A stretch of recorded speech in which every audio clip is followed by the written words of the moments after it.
Si no lo vamos a tener que volver a hacer. Bueno, vamos rápido, la mayoría de las cosas se puede ir. A ver, la idea es, si ya sabemos cuál es el bytecode que queremos escribir, ¿cómo hacemos para generarlo? O cuáles son algunas ideas de diseño que podemos usar atrás. Primero, introducción muy rápida, pero esto ya lo saben, que es un compilador, es algo que va a traducir código de una representación a otra. En general, a la izquierda tengo texto, a la derecha tengo algún código binario, por ejemplo. En general, código máquina, como por ejemplo con C. Y un ejemplo de un compilador de bytecode muy sencillo podría ser, agarramos el ST, vamos visitando el ST y hacemos cosas con el ST y generamos un cacho de código binario. ¿Sí? Otro ejemplo posible, esto por ejemplo es el viejo compilador de Faro, funcionaba así, que compilaba bytecode de esta manera.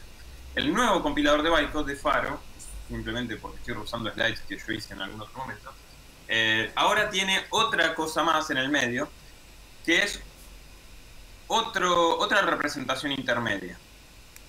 O sea, en este caso, nosotros cuando uno tiene un compilador, vamos a decir, a la izquierda tengo el código fuente, a la derecha tengo el código target, y en el medio voy a tener representaciones intermedias que me van a permitir manipular el código de distintas maneras.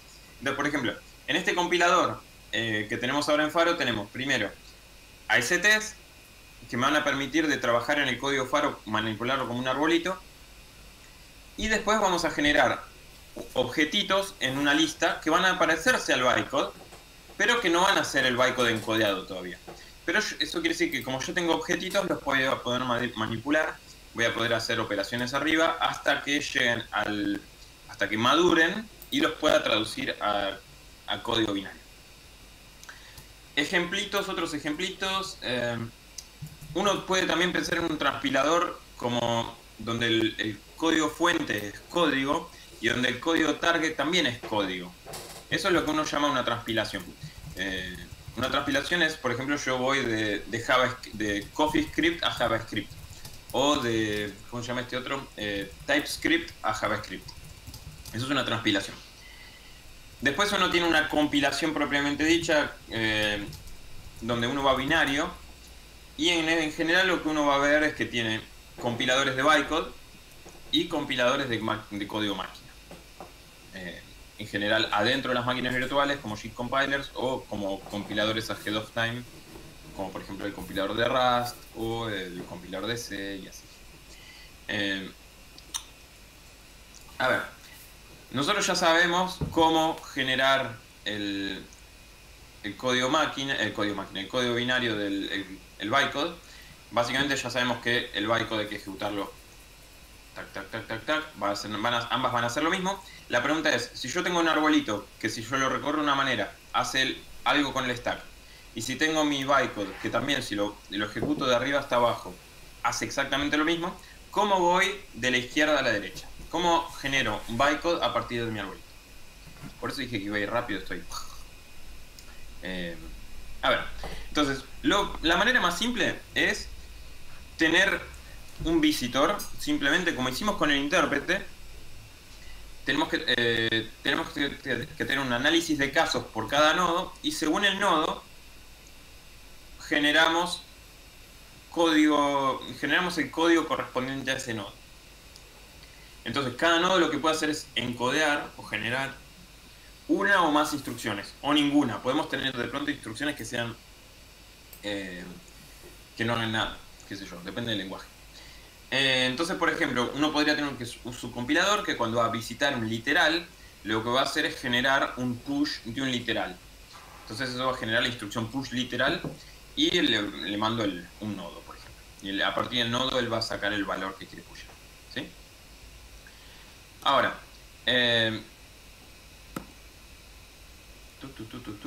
esto básicamente, una opción posible cuando uno hace un compilador de bytecode es generar el código binario directamente. Cada vez que visito un nodo genero el código asociado, o sea, sin representación intermedia. Esto es algo que se puede hacer, no es nada muy loco.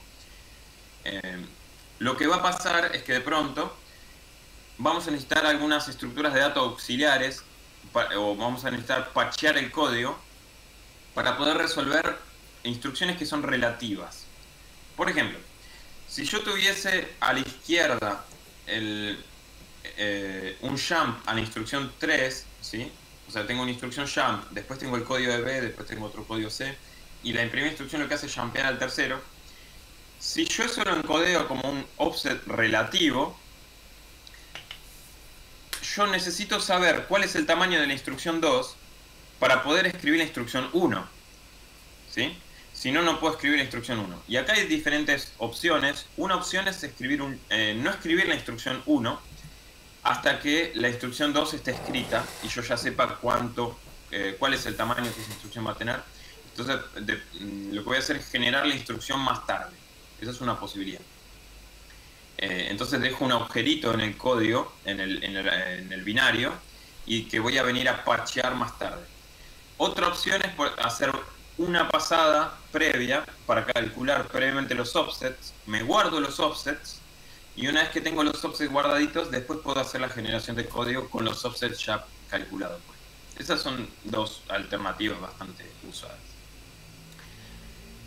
Una opción alternativa es usar una representación intermedia, lineal, porque básicamente vamos a tener que hacer lo mismo, pero en vez de generar directamente el código, vamos a generar objetos. Y cada objeto va a representar una instrucción. Entonces vamos a generar uno o más instrucciones, uno o más objetos.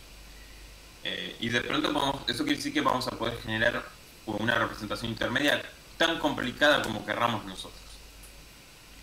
Y de pronto eso quiere decir que podemos hacer pasadas extra en la representación intermedia para hacer, por ejemplo, transformaciones de código o al final la generación de código es eso, es hacer una pasada en el IR para generar el código. Entonces, por ejemplo, un ejemplito equivalente a lo previo sería, mi compilador puede tener una variable donde va acumulando instrucciones y yo puedo decir, bueno, cuando estoy visitando un literal, voy a agregar a la lista de instrucciones una instrucción push literal con un valor tal. Y bueno, entonces eso quiere decir que yo al final lo que voy a hacer es, a partir del arbolito, genero un IR lineal, y una vez que tengo mi IR lineal, yo puedo hacer eventualmente una pasada de generación de código que va a generar lo mismo que antes, si todo está bien. Algunos puntos para hablar de las representaciones intermedias. Un punto interesante es que justamente los objetos IR pueden tener referencias entre ellos, ¿sí? Entonces, por ejemplo, podemos tener dependencias. El jump podría no tener directamente el numerito del offset, podría tener, yo quiero jumpear a la instrucción tal, y entonces podríamos tener una especie de grafo ya, no solo un objeto que solo tiene propiedades enteras, y lo cual hace que de pronto podríamos tener tantas cosas como querramos para que nos simplifique la generación del código. También le podemos meter otras, no solo los parámetros, pero también le podríamos poner, por ejemplo, propiedades como el tamaño, quiénes son las instrucciones que usan una instrucción y así sucesivamente. Si eso nos permite generar código que nosotros queremos. Y un hint, simplemente, o sea, es un consejo. Cuando uno está generando un IR, en general, usar un patrón builder es una abstracción que calza bastante bien, ¿sí? Les voy a mostrar un par de ejemplitos de cómo usando un builder de un IR uno podría generar un if y un while, más o menos como estaba antes. Y van a ver que hay algunos truquitos que se pueden usar que hacen que la generación sea bastante sencilla.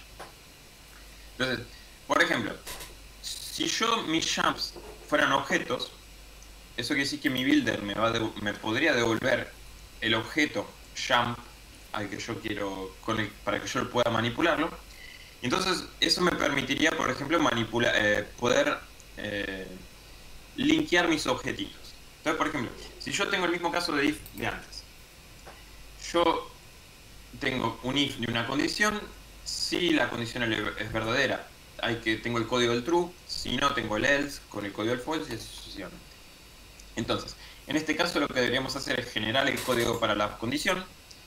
Después, vamos a jumpear si es falso a algún lugar, pero como todavía no genera el código a donde tengo que jumpear si es falso, lo que voy a hacer es guardarme la instrucción falsa, que todavía no sabe a dónde va a saltar.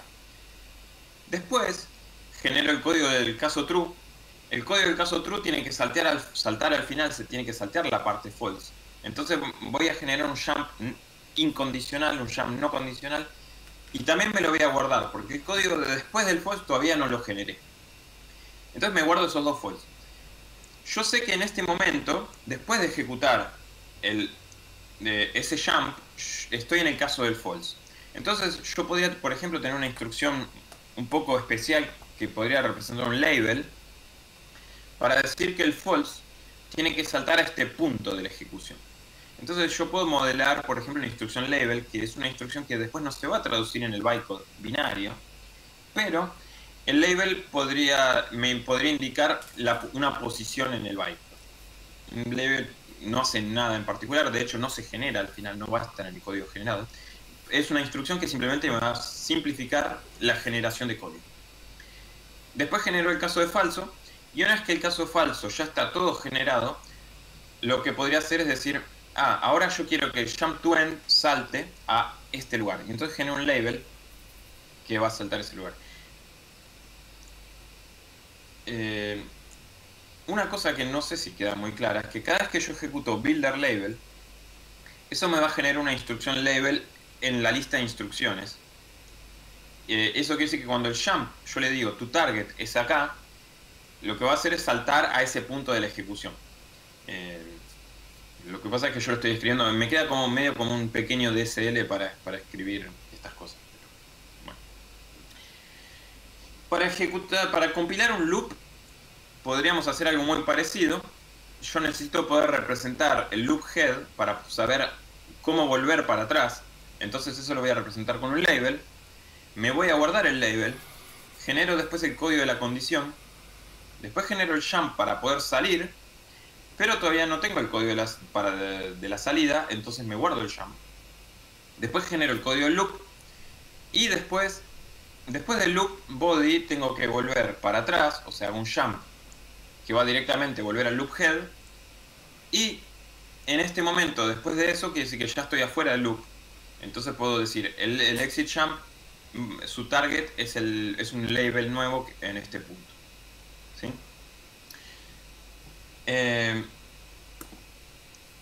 Una pequeña conclusión, o sea, generar bytecode basado en un stack requiere que lo iteremos en el mismo orden en el que vamos a iterar la ST para hacer la interpretación. Hasta ahí no hay nada nuevo. Podemos usar una o varias representaciones intermedias. De hecho, yo le mostré a un compilador que tiene dos representaciones intermedias, que tiene un ST y un IR lineal. Pero podríamos tener un compilador que tenga 3 o 4 representaciones intermedias, y eso es algo que nos conviene. Cada tipo de IR nos va a permitir hacer manipulaciones antes de hacer la generación de código, y en general lo que va a pasar es que cada IR nos va a estar más ducho para hacer unas transformaciones que otras. Y bueno, ya vimos que si usamos, por ejemplo, builders y algunas instrucciones especiales como labels, eso puede simplificar la compilación del control flow, por ejemplo, de la estructura de control. Una cosa que yo acá no les dije, tampoco les dije en el anterior, si hoy aquellos que arranquen a hacer un compilador de bytecode, yo acá les mostré instrucciones push, instrucciones return, se vio en algún momento, hay instrucciones send.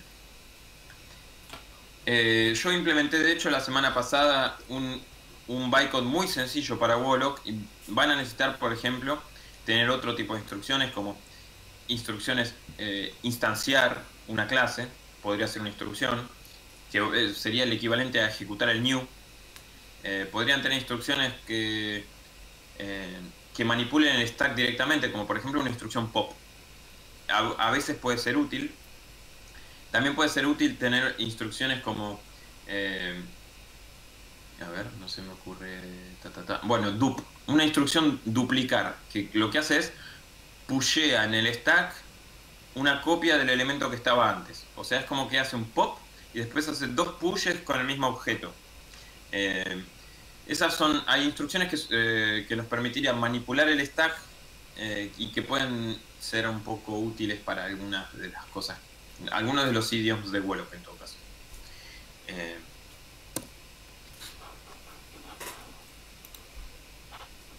No creo haber dicho nada demasiado complicado.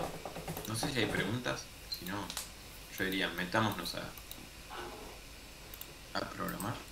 Bueno, ahora les voy a mandar los slides. Yo un comentario que en realidad esta idea de tener un compilador que va haciendo distintos pasos no es solo aplica a los compiladores de bytecode o a los compiladores de máquinas virtuales. Por ejemplo, si ustedes agarran GCC, ahora les voy a mandar un par de artículos, tiene como, no quiero exagerar, no parece que exagere, pero tiene como 50 pasos en la compilación, o sea, está armado como un pipeline, donde agarra distintas representaciones en el medio y cada optimización, cada cambio, cada cosa que va haciendo va modificando una estructura de datos intermedia.